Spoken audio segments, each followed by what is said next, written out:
여러분 안녕하십니까? 이슈토크입니다. 4.7 부산시장 보궐선거가 이제 일주일 앞으로 다가왔습니다. 여야의 각종 의혹이 제기되면서 진흙탕 싸움으로 번졌는데요. 남은 선거 기간 동안 부산적 유권자들의 최종 표심에 영향을 미칠 변수들에 관심이 집중되고 있습니다. 막판 총력전이 펼쳐지고 있는 가운데 이번 보선의 흐름과 주요 변수들에 대해서 이야기 나누겠습니다. 안일규 부산경남 미래정책 사무처장 그리고 한세혁 동아대학교 행정학과 교수와 함께하겠습니다. 두 분 반갑습니다. 안녕하십니까. 네, 안녕하세요. 네. 내년 3월 9일에 치러질 대선의 전초전격인 4.7 보궐선거가 이제 일주일도 채 남지 않았습니다. 매번 선거 기간이 되면 각종 이슈들이 거론되기도 하는데요. 이번에 거론되고 있는 이슈에 대해서는 어떤 것들이 있습니까? 이번에 LH 사태처럼 서울시장 선거와 마찬가지로 부산시장 선거도 부동산 선거가 되고 있습니다. 예. 현상에 의해서 나타난 결론부터 말씀드리자면 예. 지역 현안 없이 네거티브만 있었다라고 할 수 있었고요. 그래서 이제 최근 여론조사 동향들을 보면 이제 KBS, MBC, SBS 3사가 주한국 리서치에 의뢰해서 이제 지난 20일 발표한 공동 여론조사에 보면 설문조사 문항에 보궐선거에 영향을 미칠 이슈에 가장 많은 응답을 한 게 지역경제 활성화 대책 24.8%입니다. 예. 그 뒤에 주거 및 부동산 정책 20.0%, 가덕신공항 건설 추진 13.4%, LH 직원의 땅 투기 의혹 14.4%, 코로나19 백신 접종 등 방역 대응 9.6%, LCT 분양 의혹 6.7% 순으로 이었는데요. 예. 다른 여론조사도 사실 이와 비슷한 추세로 이제 보이고 있습니다. 예. 그래서 이제 김영춘, 박형준 두 양당 후보가 일제히 사실 5대 공약을 낸 자료집을 보면 예. 1번 공약이 일자리입니다. 예. 그래서 이들 반영한 부분이야 볼 수는 있는데, 다만 이제 이 일자리 공약을 보시면 이제 두 후보 모두 국비 확보, 민자 유치에 굉장히 의존을 하고 있고 시 자체적으로 할 수 있는 사업이 없다라고 할 수 있겠습니다. 그래서 김영춘 후보 같은 경우는 여기에 좀 세부적인 방향으로 우량 공공기관 중견 대기업 유치 이런 세부 공약을 내세웠고, 예. 박형준 후보 같은 경우는 대기업 관련 기업 3개 이상 유치하겠다라고 했는데, 사실은 일자리 문제 심각하게 느끼는 부산 시민 입장에서는 두 후보 간의 차이가 그렇게 없다라고 느낄 수 있는 부분이고, 네. 재보궐 임기 1년 2개월간의 가시적인 성과를 낼 수 있는 부분이야 보기 힘든 부분이죠. 네. 그리고 또 가덕신공항 이슈가 특별법 통과로 이제 큰 관문 난관을 넘겼고, 그렇죠. 그래서 여야 간에 이제 치열하게 대립할 이슈가 딱히 없었던 지점입니다. 네. 그래서 실제로 보면 LH발 부동산 문제가 터지고 난 뒤에 이제 특정 후보에 대해서 이제 부동산 관련 문제가 많이 터졌지 않습니까? 예. 이제 그런 부분도 이런 배경이었다고 볼 수 있겠고요. 그나마 이제 박형준 후보가 이제 15분 도시 개념을 이제 한국의 자신의 버전으로 가져와서 낸 개념이 어반도프인데, 사실 이게 좀 이슈화 되는가 했으나 이제 총사업 1조 원 이상인데다가 이제 폭로전과 문재인 정부 심판론 대결로 선거가 되면서 예. 좀 공약 선거는 좀 퇴색되는 분위기입니다. 그래서 역시 이게 좀 이 정치학적 시각에서 본다면 포괄 정당이라고 하는 이제 양당이 이제 모든 계층을 잡겠다고 이제 잡는 개념입니다. 포괄 예. 정당이. 여기에 몰입이 되다 보니까 결국에는 이번 부산시장 재보선도 정책 선거는 없고 네거티브만 남은 결과라고 볼 수 있겠습니다. 네, 정책 선거는 없고 네거티브만 남았다는 입장을 말씀해 주셨는데요. 지난 25일부터 공식 선거 운동이 시작이 됐습니다. 후보들은 저마다의 지지를 호소하고 있는 상황인데요. 먼저 후보들의 정책부터 한번 짚어보겠습니다. 예, 사실 선거에서 가장 중요한 게 이제 정책이거든요. 예. 시장에 우리가 제품을 살 때 이제 거기서 선택을 받는 것이 우리가 이제 가격 지불을 하듯이 우리가 세금 내면은 세금 내는 거에 당연하게 우리가 좋은 정책을 받아야 될 권리가 있거든요. 예. 그래서 선거에서도 이제 공약이 상당히 중요한데, 이번에 이제 어떻게 보면은 너무 짧은 시간에 이루어진지 모르지만은 예. 예기치 않은 사태에서 그런지 이 정책에 대한 점검도 상당히 좀 약했고요. 예. 예컨대 뭐 이제 언론이라든가 시민사회단체라든가 이제 학계에서 매니페스토의 평가를 하였는데, 이번에는 전혀 그런 게 없었습니다. 사실 뭐 제한적이지만요. 그래서 예. 양당 후보의 정책에서, 그러니까 내세운 공약에서 어떤 그 공통적인 점들이 좀 있습니다. 앞에서 우리 안 처장님께서 이제 총론적으로 말씀 잘 해주셨는데, 예. 이 강론적으로 보면은 일단은 양 후보가 공통적으로요, 어떤 장밋빛 좀 약간 구치성이 좀 결여된 부분들이 많이 있다. 그리고 이제 어떤 공약을 실현하기 위해서 예산이라든가 필요한 정책 수단들이 제대로 마련되지 못한 상태이고요. 예. 뭐 다만 이제 공통점 있는 것은 이 경제라든가 특히 이제 뭐 생활, 문화, 복지 이런 부분에 이제 초점 맞춰가지고 정책이 내세워졌다라고 이제 볼 수 있을 것 같습니다. 예. 간단하게 이제 김영춘 후보가 이제 5가지 내세운 거는 뭐 일자리, 넘치는 글로벌 경제 플랫폼 도시 만들겠다, 안전하고 살기 좋은 녹색 도시 만들겠다, 다양성이 꼽히는 글로벌 해양 문화 도시를 만들겠다, 상생과 포용의 행복 도시, 시민 중심의 자치분권 도시, 이것이 이제 큰 하나의 어떤 흐름으로서 세부적인 강론 관련된 공약들이 제시됐고요. 예. 이 박형준 후보 같은 경우에는 산학 협력으로 도심별 청년 일자리를 만들겠다. 그리고 이제 15분 도시로 편리한 시민 생활을 보장하겠다. 그리고 도시명 초고속 자기부상 열차, 어반 루프 아까 말씀하셨듯이 이런 건설로 편리한 이제 교통망을 갖추겠다. 그리고 부산의 문화와 일상을 어떤 품격 높은 단계로 이제 이룩하겠다. 그리고 고품질 복지 여성 아이들과 그 아이들 행복한 그런 부산들을 만들겠다. 이런 점에서 이제 약간 같으면서도 차별적인 부분이 조금씩은 있습니다. 예. 근데 조금 이 1년째 2개월 동안에 과연 어떻게 할 건지에 대한 구체적인 어떤 예산 확보라든가 그래서 관련된 뭐 법률이나 행정적인 측면에서 어떻게 할 건지 이런 부분이 좀 아쉬워요. 이제 예. 그런 부분들이 앞으로 좀 다듬어질 필요가 있을 것 같습니다. 네. 후보의 공약들에 대해서 말씀을 해주셨는데요. 앞서 말씀을 하셨듯이 김영춘과 박형준 후보가 네거티브 공세를 벌이고 있지 않습니까? 그에 대해서 어떤 의혹들이 제기가 됐는지 또 이에 대해서 대응은 어떻게 하고 있는지 말씀해 주시죠. 역시나 이제 양 후보 간에 이제 네거티브의 내용은 역시나 부동산이었고요. 이제 박형준 후보 같은 경우는 LCT, 예. 그리고 해운대 CUG 헐값 매각, 부인 소유의 기장 청강리 미등기 건물 등이 이제 주로 거론이 됐습니다. 이제 박형준 후보에서는 이제 그 박형준 후보에 대한 LCT 특혜 분양 문제는 이제 LCT 로얄층 위아래의 가족들이 거주하고 있는 부분, 그래서 분양 당시에 특혜가 있었던 것이 아니냐는 예. 이 부분이 있었는데, 이제 박 후보 측에서는 이제 분양 당시 미분양 매물이 많고 이제 특금 수용을 하겠다 입장을 보였습니다. 그리고 최초 분양권 일물에 대해서 실명 공개도 했었습니다. 예. 해운대 CUG 헐값 부지 문제는 이제 박 후보가 과거 해운대 내에 부산시 공유 부지를 사고 난 뒤에 4개월 만에 매각을 했는데, 예. 이제 당시 가격이 이제 5억 원 헐값이 아니냐, 5억 원 수준으로 이렇게 네거티브 있었습니다만, 박 후보는 여기에 대해서 9억 8천만 원에 매각했다라고 지금 대응을 하고 있습니다. 예. 그리고 박형준 후보의 아내인 조모 씨의 소유의 기장청강리 일대 건물의 부분에 있어서는 4년 동안 넘게 미등기 상태로 있었다는 언론 보도가 이제 나온 뒤에 이제 박 후보 측에서는 이제 건축사가 등기를 하지 않았다. 예. 그래서 행정착오였다. 뭐 이런 입장을 내가 붙이고 있습니다. 예. 그게 2억 원 가량 차이가 났던 거죠. 그렇죠. 예. 예, 그러니까 이제 미등기 그 부분에 대한 예. 이제 부분입니다.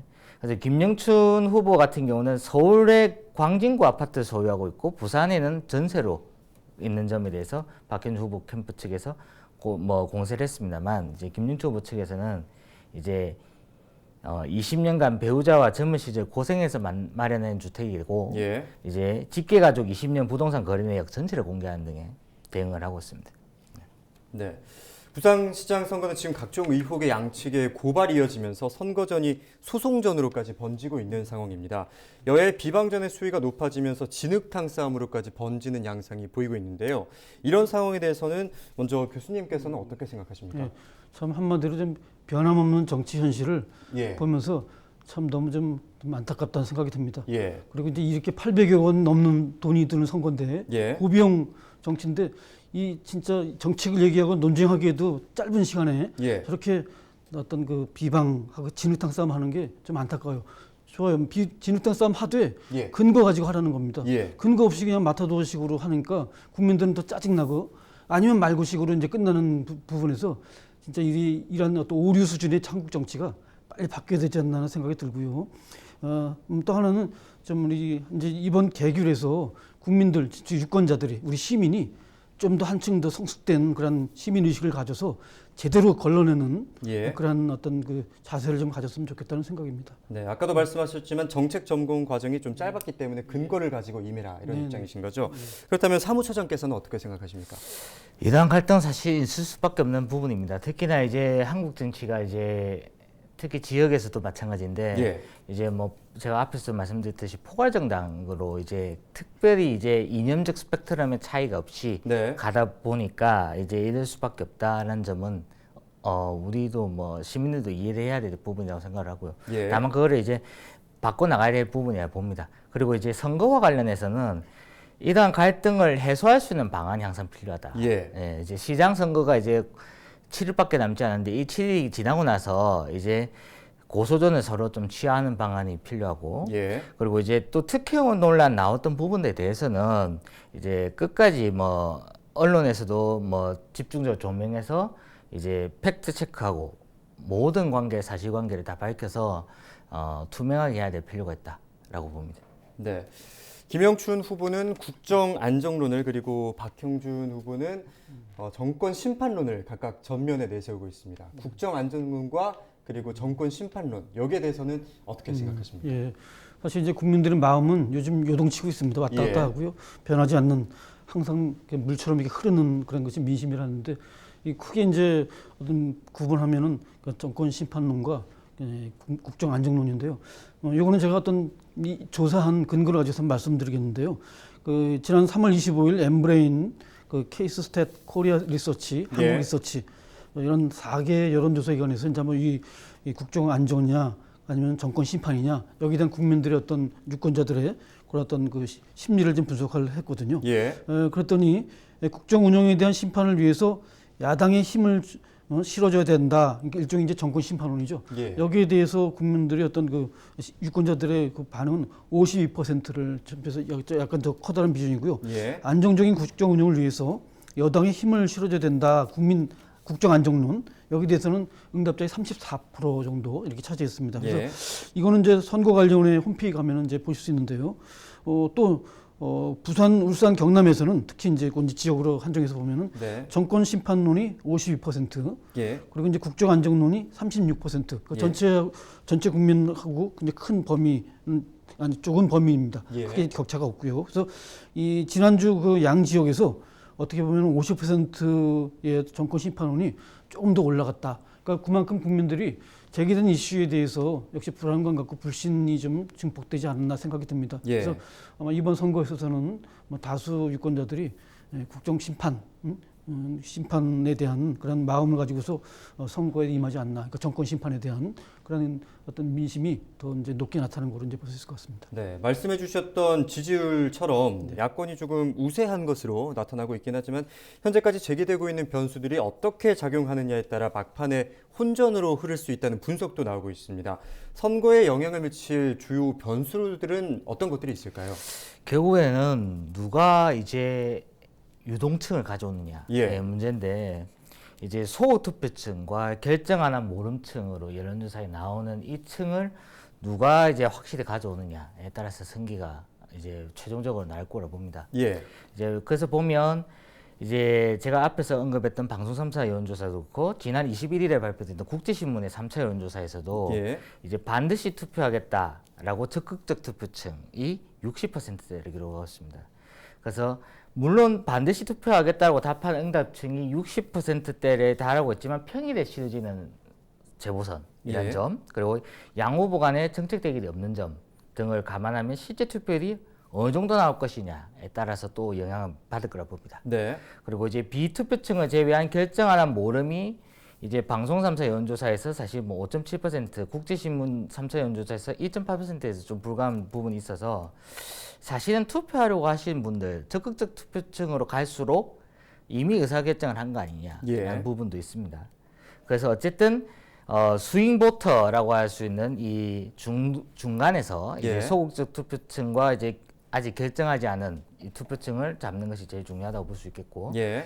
그리고 이제 교수님께서도 앞에 말씀하셨다시피 방송 3사 여론조사에서는 사실은 이제 국정 운영에 대한 심판 위에 야당 후보가 당선돼야 된다는 게 47.3%가 가장 많습니다. 예. 그렇지만 안정적인 국정 운영을 위해 여당 후보가 당선돼야 된다 34.1%와 모르겠다 18.6%를 합치면 또 굉장히 또 박빙이 될 수 있는 부분이 그쵸. 있죠.